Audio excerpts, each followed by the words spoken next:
Assalamualaikum warahmatullahi wabarakatuh. Perkenalkan, nama saya Rindi Andini, NIM 2020-109 dari kelas 4B. Di sini saya akan menjelaskan tentang pengeluaran pemerintah. Yang pertama yaitu pengertian pengeluaran pemerintah. Pengeluaran pemerintah yaitu penggunaan uang atau sumber daya suatu negara untuk membiayai suatu kegiatan negara atau pemerintahan dalam rangka mewujudkan fungsinya untuk mencapai kesejahteraan. Contoh dari pengeluaran pemerintah dalam investasi layanan publik seperti pertahanan, pendidikan, perlindungan sosial, dan perawatan kesehatan. Yang selanjutnya yaitu penggunaan pengeluaran pemerintah. Yang pertama ada membiayai kegiatan perekonomian, yang kedua menjalankan roda pemerintahan, dan mencapai kesejahteraan. Peran pemerintah dalam perekonomian. Yang pertama yaitu pemerintah berperan sebagai alokatif, mengalokasikan sumber daya ekonomi agar pemanfaatannya optimal dan efisien. Yang kedua yaitu peran distributif, mendistribusikan sumber daya, kesempatan, dan hasil ekonomi secara adil dan wajar. Yang ketiga peran stabilisatif, memelihara stabilitas perekonomian. Dan yang keempat peran dinamisatif, pemerintah menggerakkan proses pembangunan agar cepat tumbuh, berkembang, dan maju. Lalu ada fungsi pemerintah dalam sistem ekonomi pasar.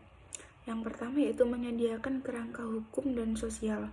Contohnya membuat peraturan dan menyediakan pengadilan, menyediakan informasi dan pelayanan untuk membantu ekonomi berfungsi lebih baik, membangun sistem moneter, menetapkan dan menegakkan hak-hak kepemilikan properti. Yang kedua yaitu menjaga persaingan. Contohnya membuat dan menegakkan peraturan anti persaingan usaha tidak sehat, mengatur monopoli alamiah. Yang ketiga yaitu menyediakan barang dan jasa publik. Contohnya menyediakan barang dan jasa yang tidak dapat atau tidak ingin disediakan oleh pasar, seperti pertahanan nasional. Yang keempat yaitu redistribusi pendapatan.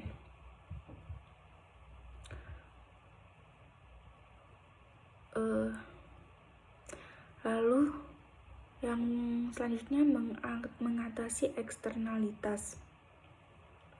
Contohnya yaitu pajak untuk mengurangi eksternalitas negatif seperti polusi lingkungan, subsidi untuk mendorong eksternalitas positif seperti pendidikan. Eksternalitas muncul ketika pihak ketiga harus menanggung biaya atau memperoleh keuntungan terkait tindakan produksi atau konsumsi dari tumpahan produk, bukan langsung ditanggung oleh produsen atau konsumen.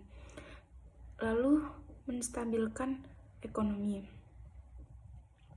Contohnya yaitu menggunakan anggaran pemerintah atau jumlah uang beredar untuk mendorong pertumbuhan ekonomi, mengendalikan inflasi, dan mengurangi pengangguran.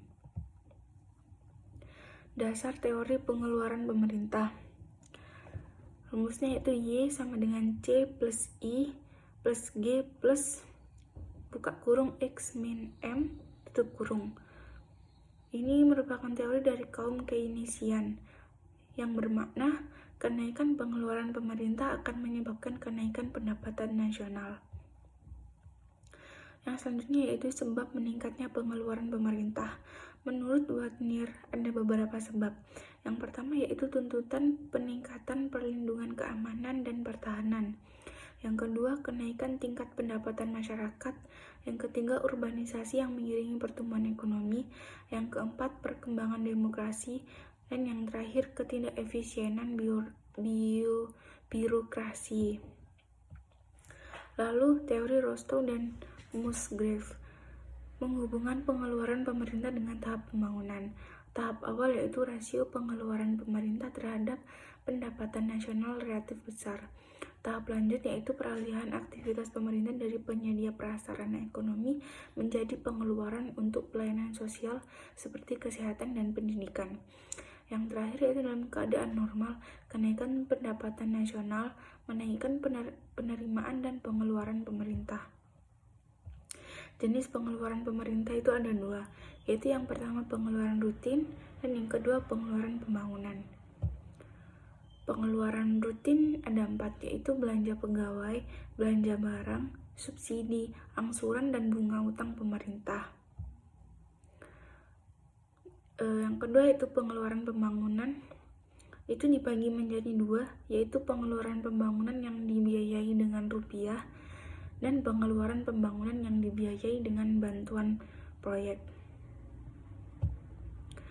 Lalu data penunjangnya di sini ada 3 tahun, dari tahun 2020, 2021, hingga 2022. Pengeluaran negara,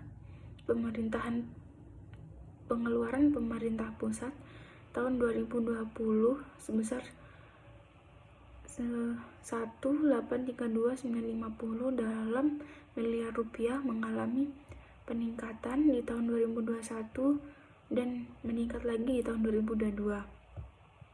Belanja kementerian dan lembaga tahun 2020 meningkat lagi di tahun 2021 dan menurun di tahun 2022.